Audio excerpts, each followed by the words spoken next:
Canada is the second largest country by area in the world, and within its vast borders you'll find the melding of many different cultures.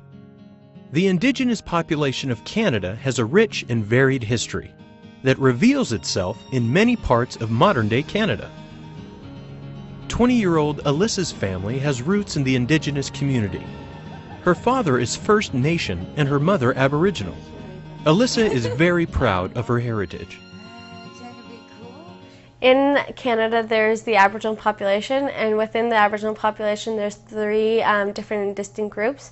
There's Inuit, Métis, and First Nation. I'm specifically Inuit, and within the Inuit population, there's 4 different regions in Canada. We're specifically, me and my family are from Nunavut, and more specifically, we are from Grace Fjord, which is the highest community in Nunavut.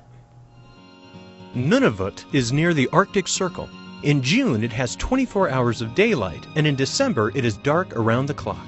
Alyssa just got back from a trip to see some of her family who still live in the region's capital, Iqaluit. When I was up there not long ago, it was starting to get fully daylight.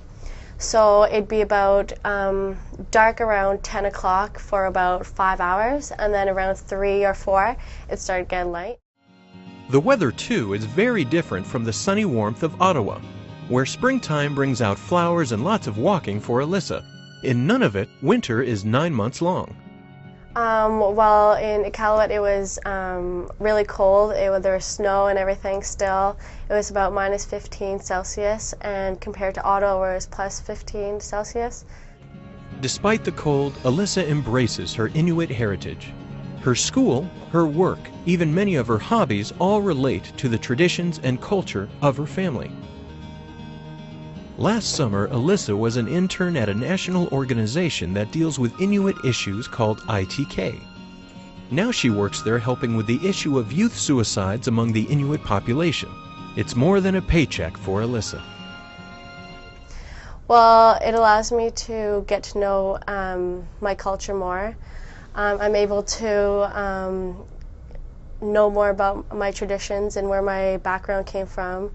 I get to know the language more, the Inuit culture, and who I'm from, where my background is, and where my family is from. Alyssa is also trying to learn more about her culture through classes at the University of Ottawa. Her major is political science, but the classes she really enjoys are for her minor.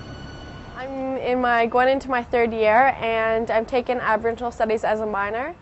Alyssa grew up in Ottawa, far from her ancestral home near the Arctic Circle. Her family didn't speak Inuit while she was growing up, so she didn't learn to speak it fluently. It's something she regrets. It's also one of the reasons why she spends so much time here at the Inuit Child Care Center. Alyssa loves to come and help out in the preschool classroom where 3- and 4-year-olds hear Inuit stories, learn the language, and practice Inuit traditions.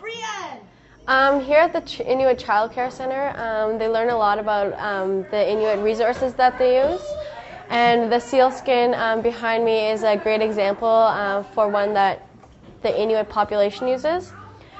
The sealskin is used for many different things. It's really important for them. They use it for children's toys, the blubber for the fire. They use it, the skin, the fur, a lot for the clothing that they use because the weather is very cold in the Arctic. Not everything Alyssa does relates to her Inuit background. She's a member of a soccer team, and weekly practices are a great way to run off some steam and hang out with her friends. You'll also find Alyssa challenging Inuit friends to some throat singing. Throat singing is a game where women chant or sing back and forth to a rhythm until one of them loses the rhythm or starts to laugh. Alyssa heads back to work where a feast is waiting for her. She and her co-workers have planned a potluck feast with many traditional Inuit foods. Alyssa prepared caribou and Arctic fish the night before. One delicacy is the raw narwhal skin. Alyssa is planning on going back to Nunavut for a few weeks this summer. She says she feels drawn to the area where her family is from, and she'll continue to learn and explore the Inuit traditions so one day she can pass them on to her children.